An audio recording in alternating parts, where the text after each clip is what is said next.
Hello guys, स्वागत है आपको मनोज मतलबी इंटरटेनमेंट में। हर बार की तरह इस बार भी ऐसी खबर लेकर आई है जिस खबर को सुनकर आप चौंक जाएंगे। आज भी अपने बेटी समान को लोग पत्नी को दर्जा देती है और ये घटना उत्तर प्रदेश राज्य कुशीनगर की है, जिस गांव में एक छोटी सी फैमिली रहा करती थी। इस कहानी को आगे बढ़ाने से पहले मैं आपको बता दूं कि इस पे धारा 23 को लगाया गया है। इस फैमिली को नहीं किसी को नाम बता सकती, नहीं फोटोज दिखला सकती है। तो सिर्फ आपको एग्जाम्पल के लिए मान लीजिए कि जिस फैमिली में दो बच्ची है, एक बड़ी एक छोटी है, तो बड़ी तो ठीक है पर छोटी को साथ में घटना घटी है जिसको हम नाम छोटी रख देती है आपको समझाने के लिए। तो मान लीजिए छोटी को एक चाचा था, वो अपनी चाचा को घर पे जाती थी और वहीं पे रहा करती थी। और छोटी को माँ इतना गरीब है कि खुद मांग चांग को लाती है और अपना दोनों बच्ची को खिलाती है और खुद खाती है। छोटी को पापा पागल है जो कभी घर पे नहीं आती, उसको माथा करेक है, वो कहीं कहीं भटकती है। और छोटी गरीब होने के नाते अपने चाचा को घर पे जाती थी, उसी को घर पे रहती थी और उसी को खाना वाना बनाती थी और अपने चाचा और चाची को खिलाती थी, उसको देख रेख कर रही थी। लेकिन इसी गरीबी को उसको चाचा ने फायदा उठाया और अपनी पत्नी को साथ में एक ऐसी प्लान बनाई। वो कैसी उसकी चाची थी जो अपनी बेटी समान को, अपने पति को बिस्तर पे अपनी जगह पे लेटाने के लिए तैयार हो गई। तो छोटी बहुत ही गरीब थी और उसका उम्र 14 साल की है और वो अभी 6 क्लास में पढ़ रही थी।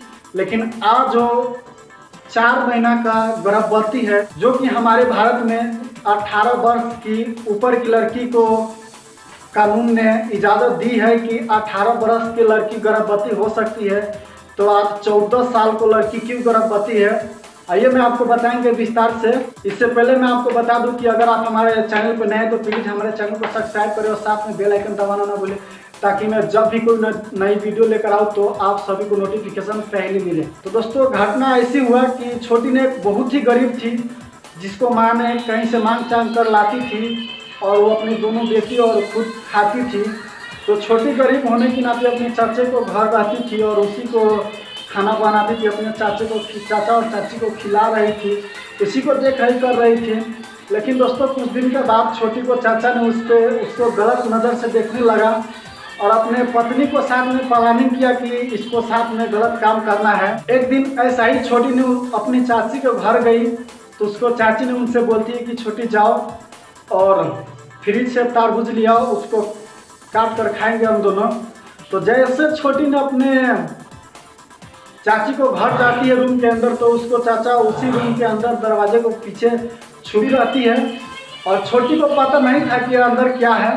सिर्फ छोटी ने तरबूज लाने गई और उसको चाची आई और दरवाज़ा को लॉक कर दिया, उसका चाचा भी अंदर से लॉक कर दिया और छोटी को जिसी को टचर करने लगा उसका चाचा ने, तो छोटी ने अपने चाची को बुलाने लगी कि चाची चाची ऐसा चाचा मेरे साथ कर रही है। पर लेकिन उसके चाची नहीं सुनी, सुनकर भी उसको बात को टालकर चल गई छत पे और उसको चाचा ने उसको साथ में गलत काम करने लगा। और छोटी जब शोर करने लगी तो उसको चाचा ने बोला कि अगर तुम ज़्यादा शोर करोगी तो चाकू उसके गर्दन पर लिया और बोला कि अगर तुम ज़्यादा शोर करोगी तो मैं तुझे इसी घर में मर्डर कर दूंगा, मार दूंगी। तो छोटी ने डर के मारे अपना मुंह बंद कर लिया और छोटी को चाचा ने उसके साथ में गलत काम करने लगा। तो छोटी जैसे ही चिल्लाने लगा तो उसको मुंह में कपड़ा कस दिया, पूरे मुंह में कपड़ा कस दिया और छोटी ज़्यादा हल्ला करती थी तो उसको बार बार चाकू बताकर उसके साथ में रेप करने लगा। और जब छोटी को दर्द बर्दाश्त नहीं हुआ तो छोटी उसी वक्त बेहोश हो गए और उसको चाचा ने उसके साथ में मुंह काला किया और बाहर चला गया। उसको चाची आए तो उसको उठाया और उनको पानी उनी छीट कर उठाया तो छोटी ने होश में आया। तो छोटी ने काम रही थी तो छोटी को चाची ने उसको नहलाया धोलाया और उनको घर में ले जाकर समझाने लगा कि अगर तुम किसी को अगर बताया तो तुम्हें भी और तुम्हारे साथ तुम्हारे पूरा फैमिली को भी मरवा देंगे। अगर तुम चाहती हो कि तुम्हारा फैमिली और तुम सुखी से रहो तो अपना मुंह बंद ही रखना। तो छोटी ने डर के मारे अपना मुंह बंद रखा और छोटी ने उस दिन को तरह कुछ दिन तक 9 महीना तक उसी दर्द को सहने लगा और उसका चाचा रोज रोज ऐसा ही करते थे, उसको साथ में गलत काम करने लगा और छोटी उस दर्द को छुपाती रही। लेकिन दोस्तों छोटी ने इस बात को किसी को बता भी नहीं सकती थी, क्योंकि छोटी ने बहुत ही डर गई थी। और जब डर गई थी तो ठीक उस दिन महीना को गर्भवती हो गई थी और छोटी को उल्टी होने लगी, मतलब कि वोमिट होने लगी। तो उसको माँ ने उसको हॉस्पिटल ले गया और डॉक्टर से बोला कि मेरे बच्चे को बार बार उल्टी होती है। तो डॉक्टर ने बताया कि इसको पेट में गैस है, इसलिए इसको बार बार उल्टी होती है। तो छोटी का माँ ने बोला कि नहीं, मुझे कुछ गलत डाउट हो रही है कि इसको एक बार चेक कीजिए। तो डॉक्टर ने बोला कि ठीक है, अगर तुम्हारे डाउट है तो भी मैं आपको डाउट को हटा देते। तो उसको जैसे ही चेक किया तो सच में छोटी ने महीना को गर्भवती थी। तो छोटी को माँ जैसे ही सुना तो उसको घर ले आया और छोटी से पूछताछ करने लगा कि छोटी ऐसा कैसे हुआ, ऐसा तूने क्यों कर लिया। तो छोटी ने कांती हुई रोती हुई बताई कि मेरे साथ चाचा ने ऐसा घिनौनी हरकत की और मैं किसी को बता नहीं पाया कि मुझे चाची और चाचा ने धमका दिया था कि अगर तुम अपना मुंह खोला तो तुम्हारे और तुम्हारे साथ तुम्हारे पूरा फैमिली को मार देंगे। इसी डर के मारे में आज तक मैं आपको नहीं बता पाया।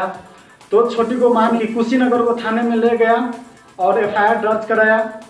और आज छोटी लगभग 4 महीना ज़्यादा की गर्भवती हो चुकी है और उनके खिलाफ, छोटी को चाचा को खिलाफ आज तक कोई भी कानूनी कार्रवाई नहीं किया गया है। और छोटी को चाचा सुनने में आती है कि विदेश चला गया है। तो दोस्तों छोटी को चाचा विदेश चला गया है, लेकिन पुलिस को कहना है कि वो विदेश चला गया, मैं कैसे उस पर कानूनी कार्रवाई करें। तो मैं आपको बता दूं दोस्तों कि अगर छोटी को चाचा ने विदेश चला गया भी है तो घटना हमारे भारत में हुई है, तो कानून उसको वीज़ा और पासपोर्ट सरकार द्वारा रद्द करवा सकती है विदेश में और वहां से उसको बुला भी सकती है। लेकिन ऐसा कानून क्यों नहीं कर रहा है? माना जाए कि कानूनी आधार में 18 वर्ष को लड़की को गर्भवती होने की इजाज़त है, तो फिर आज 14 वर्ष की लड़की गर्भवती है तो उसके लिए कानून क्यों नहीं कोई एक्शन लेती है। और छोटी को माँ ने 1 नहीं 2 नहीं 5 FIR दर्ज करवा चुके थाना में, अब तक उसके कोई भी इंसाफ नहीं मिल सका, नहीं कोई भी कानूनी कार्रवाई किया गया है। और छोटी को माँ ने बार बार गुहार लगाती है योगी जी से कि CM योगी जी आप मुझे इंसाफ दिलवाइए। लेकिन फिर भी इतना गुहार लगाने के बाद भी, रिपोर्ट दर्ज करवाने के बाद भी कोई भी एक्शन नहीं लिया जा रहा है। तो मैं आप सभी से यही कहना चाहती हूँ कि दोस्तों आप इस वीडियो को इतना शेयर करें ताकि ये वीडियो CM योगी जी तक पहुँचे और छोटी को माँ को इंसाफ दिला सके। तो चलती हूँ दोस्तों, फिर मिलेंगे अगली वीडियो में। तब तक के लिए जय हिंद, जय भारत।